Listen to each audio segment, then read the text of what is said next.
Hey, it's Mirna from Happiness Academy. Welcome to the Happiness Academy podcast, a place where you can discover practical, simple, yet effective tools from the science of positive psychology. You're at the right place if you're looking to live a life of well-being and joy, staying resilient when facing any challenges, and incorporating a sense of meaning in things you do. Ready? Let's dive in. Okay, so today's podcast is all about Vipassana practical tips. What you need to know before you go. So if you're ready for your first 10 days Vipassana bootcamp, today I'm sharing with you all the practical tips about what to bring, what kind of attitude to go with, when to arrive, and things like that. I did share much more about the experience itself in the previous podcast, so I will also link that one in the description of this one. That one might be a good one to start with. So if you're interested in how it looks like as an experience, check the other podcast. If, on the other hand, you are ready to go, you're ready to apply, or you applied already for your first Vipassana, and you're looking for practical tips how to go about it, that's what I'm talking about in this one. Ready? I do hope that you will not be distracted by the sounds of thunder in the background. I'm recording this on a very rainy, stormy day, so I hope that's not going to end up in the podcast, but let's see. Let's leave it to destiny and see how it goes. I will be sharing with you the tips grouped in kind of 5 different areas or 5 different subtopics, starting from applications, couple of tips on how to apply, then what to bring, and then also a few things related more to logistics of arriving, leaving, surviving without your phone, and things like that. So, first, application. The most important thing you need to know is that you need to apply the moment the application opens. I don't know if it's the same in other locations around the world, but in Europe, it's definitely the truth for most of the centers that when they open applications, they fill up almost immediately. So you really want to keep an eye on when the applications open for your time slot when you want to go, and really grab that spot immediately. You can find all the dates and applications and locations on Dhamma website. I will also link it in the description of this podcast. It's dhamma.org. And there you can look into the dates you're looking to apply. The applications for your dates will open exactly 3 months before the starting date of the course. And they will usually open at 9 in the evening. Do keep an eye on that. Before it was at 5 a.m., so 9 in the evening is very welcome.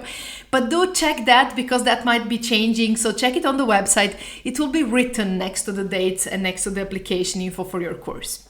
But whatever it says, when they say it will open, be there online, ready to click right on that time. I kid you not. I applied for the one in Italy this year, and I was literally there at that time at 9.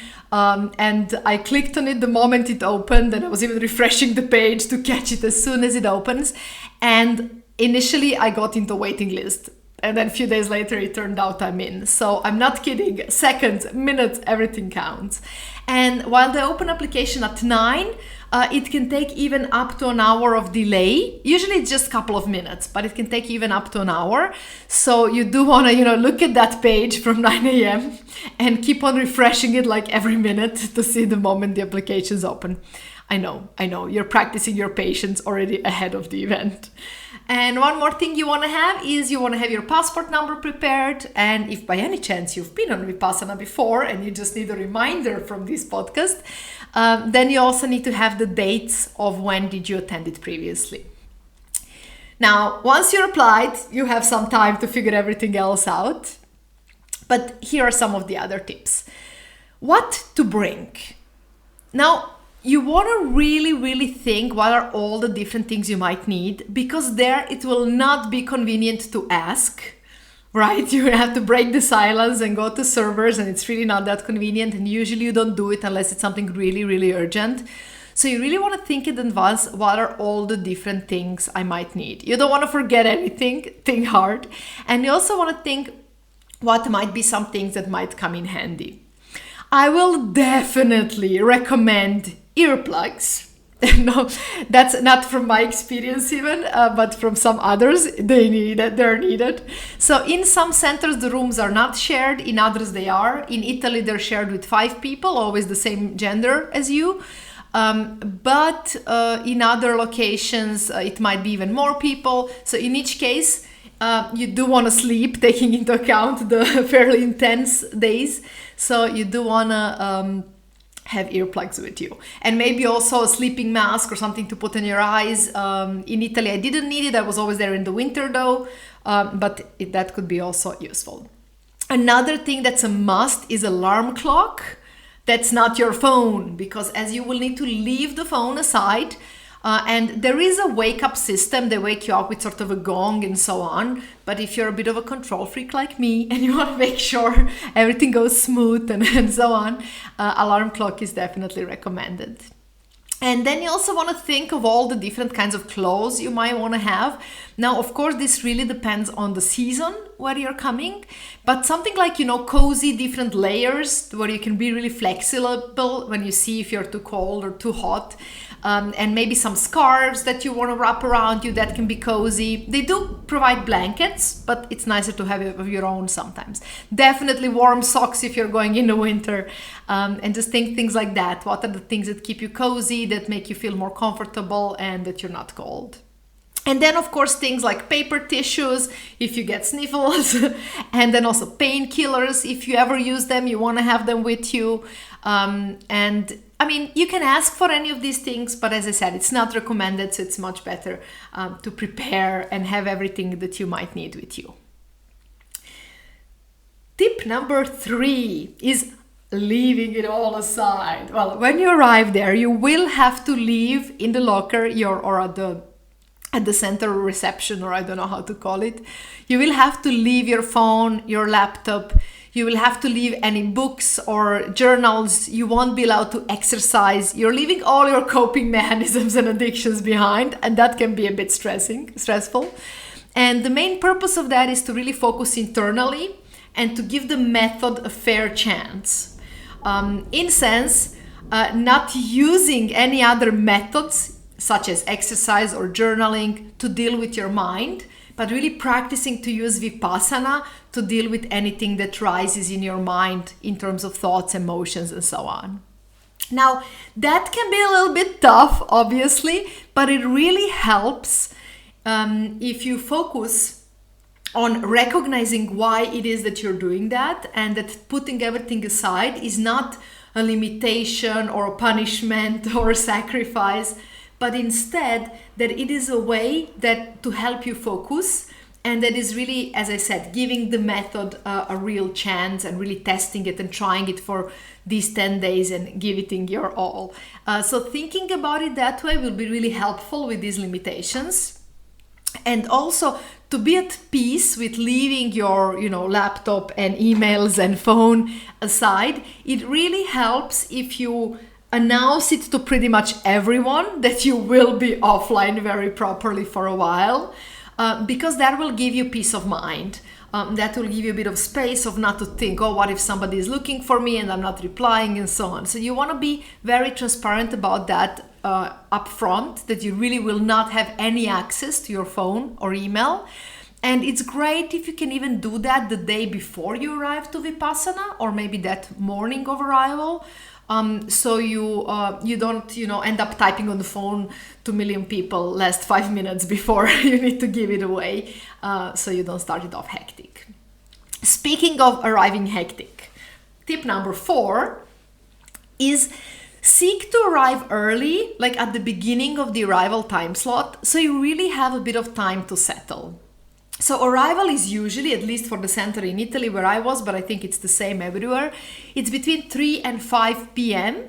on the day before you kind of properly start. And it's a good idea to aim to really arrive at that time. On one side, because that way you have time to settle. Like first time when I went, I arrived kind of later, quite later than that, because my flight was late, and that made really a hectic beginning. It's much nicer to have a bit of time to settle, to meet your roommates before you stop talking to them forever, and just it gives you a bit more feeling of support and more kind of warmer start.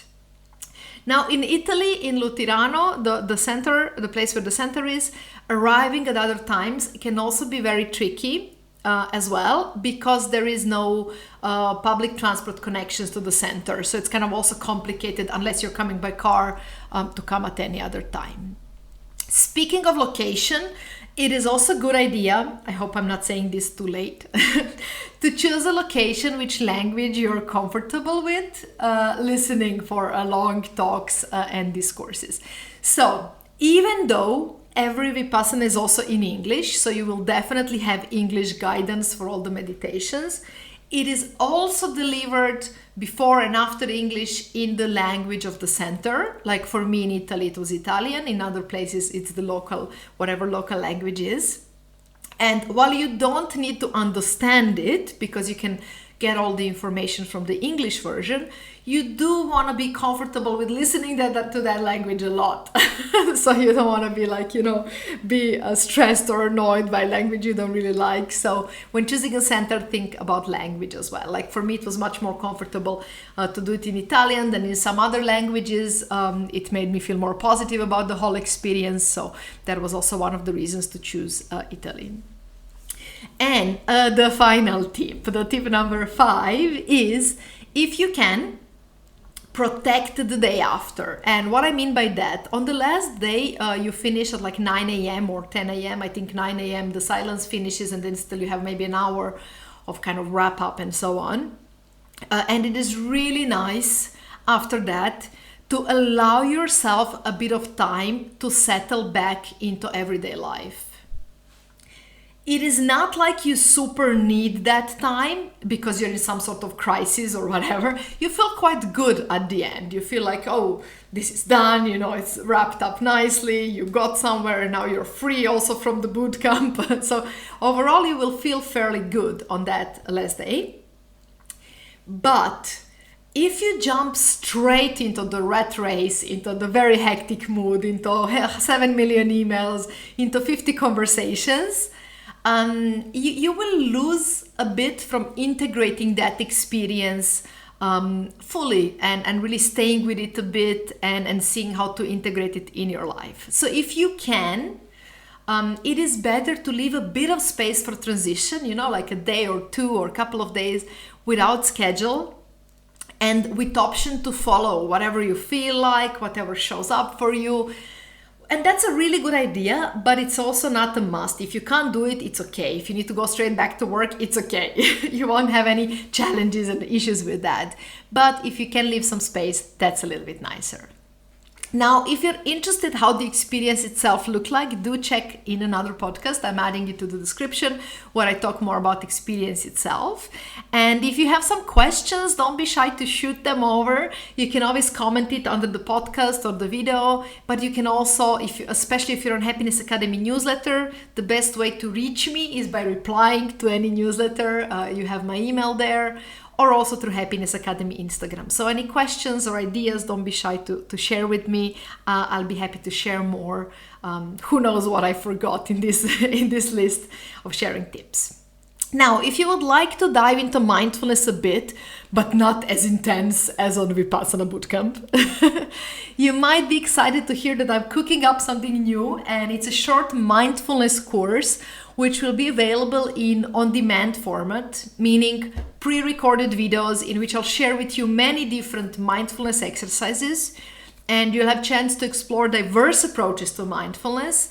And I'll also share with you many short practical tools that you can use right away and that you can, cherry pick between which of them suits you best. So stay tuned on Happiness Academy newsletter for more about that one, or check on the Happiness Academy website.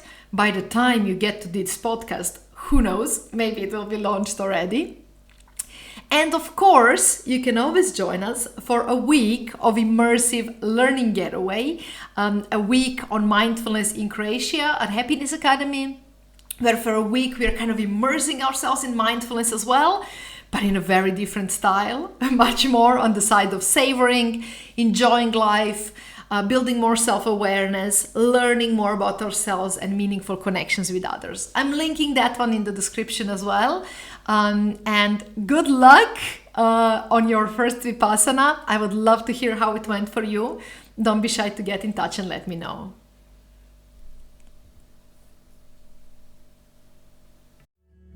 Thank you for exploring this topic with me. I hope you found some exciting ideas and tools that you will use already today. Remember, they only work if you put them in practice, but then they make all the difference. If you like Happiness Academy podcast, do leave us a rating and a review. It will be really helpful. And if you haven't done it yet, click on the links in the episode description to discover free materials and valuable resources to dive in deeper. See you in the next episode or at the Happiness Academy newsletter.